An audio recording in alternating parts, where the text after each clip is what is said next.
السلام علیکم۔ آج ہم واقعہ بیان کریں گے حضرت لوط علیہ السلام اور ان کی قوم کا۔ حضرت لوط علیہ السلام اللہ کے نبیوں میں ایک بلند مقام رکھتے تھے۔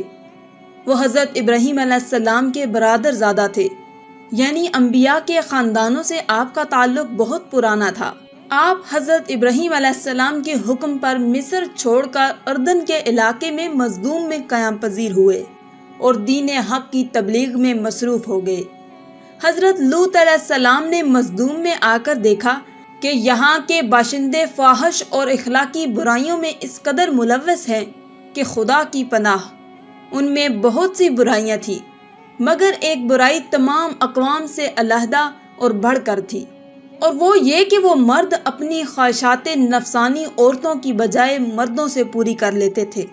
اس پر یہ کہ اپنی اس حرکت کا وہ کھلے عام فخر سے تذکرہ کرتے تھے اور اس بات پر خوش ہوتے اور مزید شہوت پاتے تھے۔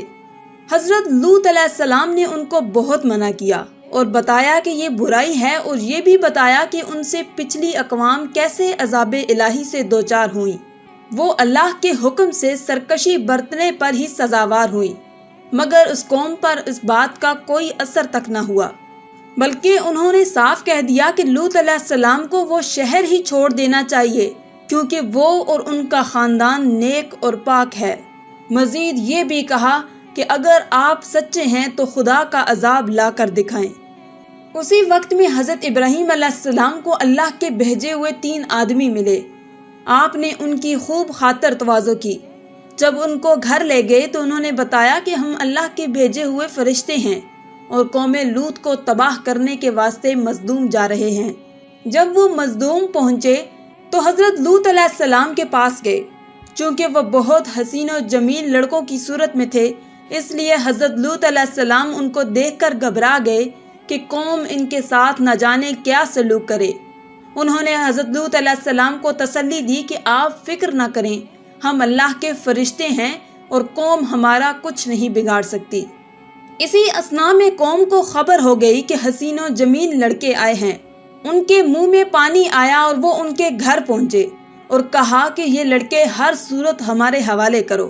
انہوں نے بہت منع کیا، مگر وہ نہ مانے اور دھمکیاں دینے لگے۔ آخر کار ان کی ہٹ درمی کی وجہ سے عذاب آ پہنچا۔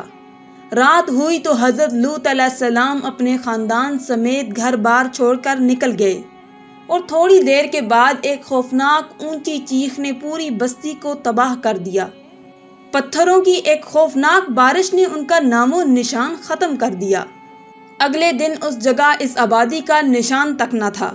امریکہ کے محققین نے انتھک محنت سے تقریباً 10 سال کے عرصے میں ایک 3500 سال پرانا شہر دریافت کیا ہے۔ مسلسل تحقیق کے بعد امریکن محققین نے یہ دعویٰ کیا ہے کہ یہ شہر اللہ کے عذاب سے ہی تباہ ہوا تھا، اور ان لوگوں نے یہ بھی دعویٰ کیا ہے کہ یہ شہر حضرت لوط علیہ السلام کی قوم کا تھا۔ تو ناظرین، ہم جنس پرستی اللہ کے حکم کے مطابق کبیرہ گناہ اور سخت عذاب کا باعث ہے۔ آخر میں اللہ پاک سے دعا ہے کہ اللہ پاک ہمیں نیک اعمال کرنے اور برائی سے بچنے کی توفیق عطا فرمائے، آمین۔ آج کی اس ویڈیو میں تھا بس اتنا ہی۔ مزید اسلامی ویڈیوز حاصل کرنے کے لیے اللہ کی شان چینل کو سبسکرائب کر دیں اور ساتھ میں موجود بیل کے آئیکن کو دبا کر آل پر کلک کر دیں۔ شکریہ۔